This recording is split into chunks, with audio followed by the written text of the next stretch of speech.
جو آیت کریمہ میں نے آپ حضرات کے سامنے تلاوت کی ہے، پہلی آیت کریمہ کے اندر اللہ تبارک و تعالی یوں ارشاد فرما رہے کہ اللہ تبارک و تعالی قوموں کی حالت کو نہیں بدلا کرتا ہے جب تک کہ وہ قوم اپنی حالت کو بدلنے کی فکر اور کوشش نہ کرے، اللہ ایسی قوموں کی حالت کو نہیں بدلا کرتا ہے۔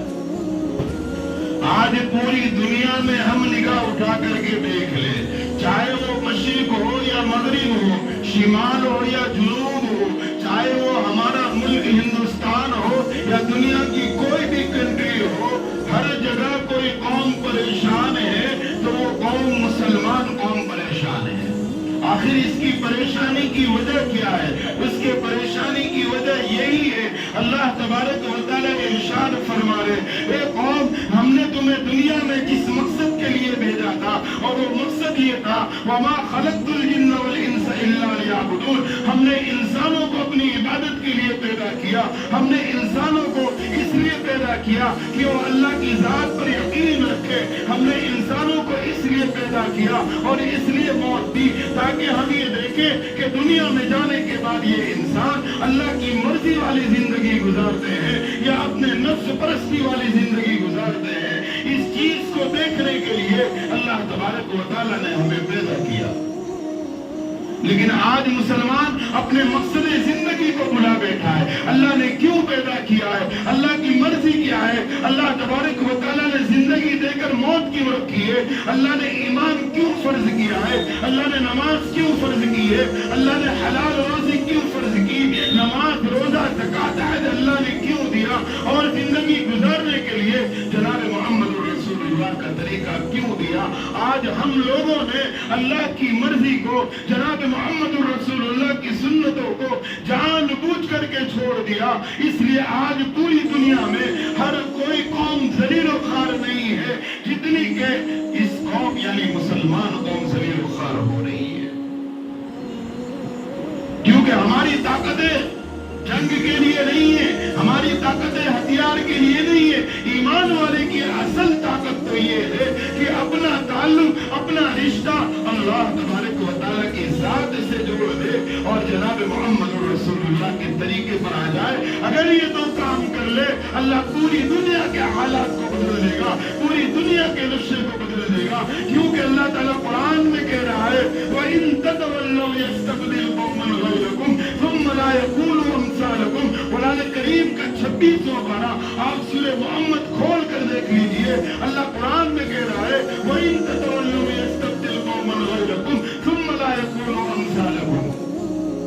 اللہ کہہ رہے مسلمانوں، اگر تم اللہ کی مرضی پر نہیں آئے، تم جناب محمد رسول اللہ کی سنتوں پر نہیں آئے، اگر تم اللہ سے ہونے کا یقین پیدا نہ کیے اور اگر تم نے اللہ کی مرضی والی زندگی نہیں گزاری، اگر تم نے آنکھ کے گناہ نہیں چھوڑے، کان کے گناہ نہیں چھوڑے، زبان کے گناہ نہیں چھوڑے، اور اگر تم گناہ پہ گناہ کرتے رہے، گناہ پہ گناہ کرتے رہے، جناب محمد رسول اللہ کی سنتوں پہ عمل نہ کیا، اللہ کہہ رہے یاد رکھنا، اللہ کہہ رہے کہ تمہیں ہم کو تمہاری ضرورت نہیں ہے۔ اللہ کہہ رہے میری عبادت کے لیے مجھے جب ضرورت ہوگی تو میں غیروں کو بھی اسلام دے کر اپنی عبادت کروا لوں گا۔ تمہیں ایمان ملا، اگر اس کی قدر نہیں کرو گے، اللہ کہہ رہے میں تمہاری نسلوں کے ایمان کو چھین لوں گا اور غیروں کو ایمان دے کر اپنے دین کا کام لے لوں گا۔ اللہ ہمارا محتاج نہیں ہے، ہم اللہ کے محتاج ہیں۔ ہم عبادت کریں گے، ہماری دنیا آخرت سدھرے گی، ہم نماز پڑھیں گے، ہماری دنیا آخرت سدھرے گی، ہم اللہ سے تعلق پیدا کریں گے، ہم جنت میں جائیں گے۔ کافروں کے لیے جنت نہیں ہے، یہ تو جنت اللہ نے ایمان والوں کے لیے بنائی ہے، لیکن ایمان والا جنت میں جانے کا جو طریقہ، جو راستہ جناب محمد رسول اللہ نے دیا، اس کو چھوڑ دیا، جس کی بنیاد پر آج پوری دنیا میں ہم پریشان ہیں۔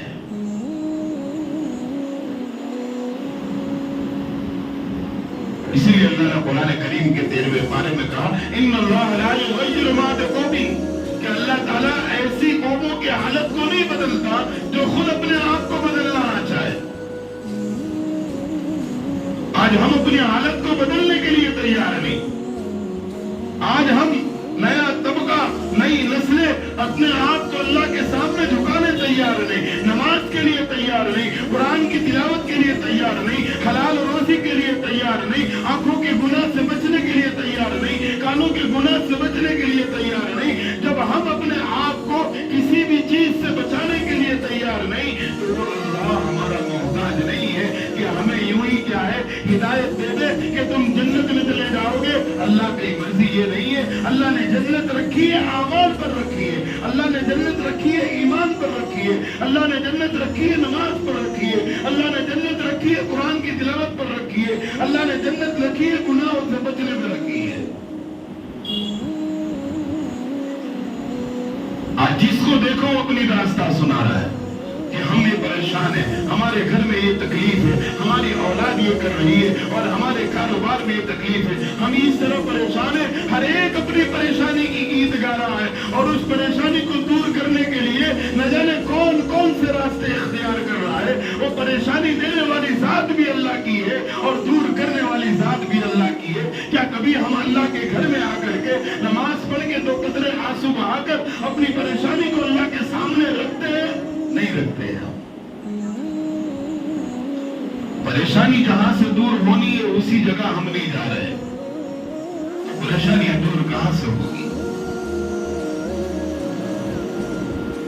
کوئی صورت نہیں پریشانی دور ہونے. آج مسلمان دیکھو بڑی بڑی باتیں اس سے کروا لو, کہہ رہے ہیں کہ ہاں آج ویڈیو ایسی آئی ہے واٹس ایپ پر کہ فلاں جگہ مسلمان کو مار دیا گیا, آج ایسی ویڈیو آئی ہے کہ فلاں کی لڑکی بھاگ گئی, آج ایسی ویڈیو آئی ہے فلاں جگہ یہ توڑ دیا گیا. وہ ساری چیزیں کرنے کے لیے تیار ہے. ارے جن مسلمانوں کی جانیں گئی, جن مسلمانوں کا جانی مالی نقصان ہوا, تو نے کتنی مرتبہ اپنے ہاتھ کو اٹھا کر اللہ کے گھر میں اس کے لیے دعا کی ہے. مسلمان کی غیرت تو اتنی مر گئی کچھ نہیں کر سکتا, جو دعا تو کر سکتا ہے اس کے لیے بھی مسلمان تیار. یاد رکھنا آج ہم کسی کے لیے دعا کے لیے ہاتھ نہیں اٹھا رہے, کل ہم پر جو پریشانی اور مصیبت آئے گی کوئی اور بھی ہمارے لیے بھی ہاتھ نہیں اٹھائے گا. اگر ہم دوسروں کے لیے حق میں دعا کریں گے, اللہ کے پیارے نبی کی پیاری امت کے افراد کے لیے دعا کریں گے, ہم پر جب کوئی حالات آئیں گے اللہ ایسے لوگوں کو پیدا کرے گا جو ہمارے حق میں دعا کریں گے. پریشانیاں ہم خود پیدا کر رہے ہیں اپنے برے اعمال سے, اور ہم کہہ رہے ہیں کہ فلاں نے ایسا کر دیا, حکومت ایسا کر رہی ہے, فلاں ایسا کر رہی ہے. ارے کسی کی کیا طاقت ہے کہ کوئی آپ کو نقصان پہنچا دے؟ کیا نقصان پہنچانے والے کو آپ نے اپنے خدا اپنے اللہ سے بڑا سمجھ لیا؟ بولے ایسا قانون بنایا, انہوں نے ایسا کر دیا, حکومت ایسا کر رہی ہے. ارے ان کی کیا طاقت ہمیں نقصان پہنچا دے؟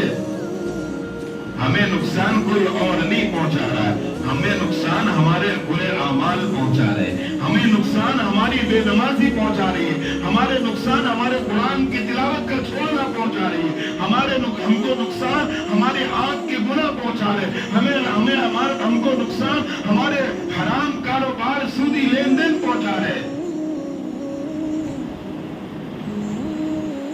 وہ نقصان ہمارے برے اعمال کا نتیجہ ہے, کیونکہ قرآن نے چوتھے بارے میں صاف لفظوں میں کہا وَمَا أَصَابَكُم مِّن مُّصِيبَةٍ فَبِمَا كَسَبَتْ أَيْدِيكُمْ, کہ تم پر جو مصیبتیں آ رہی ہیں, پریشانیاں آ رہی ہیں, تمہارے ہی برے اعمال کا نتیجہ ہے. اور اگر ہم یہ سمجھ رہے ہیں کہ کوئی ہمیں مصیبت دے رہا ہے, کوئی تکلیف پہنچا رہا ہے, تو اللہ کہاں گئے بھائی؟ اللہ کہاں گئے؟ آپ نے اس کو اللہ سے بڑا سمجھ لیا. تکلیف دینا, بیماری دینا, دکھ دینا, پریشانی دینا اور اس کو دور کرنے والی ذات تو جناب محمد رسول اللہ نے ہمیں سکھلایا ایک اللہ ہے. اگر ہم کسی اور کو سمجھ رہے ہیں تو ہم نے اللہ کے ساتھ شرک کر دیا, اللہ کا پارٹنر بنا دیا.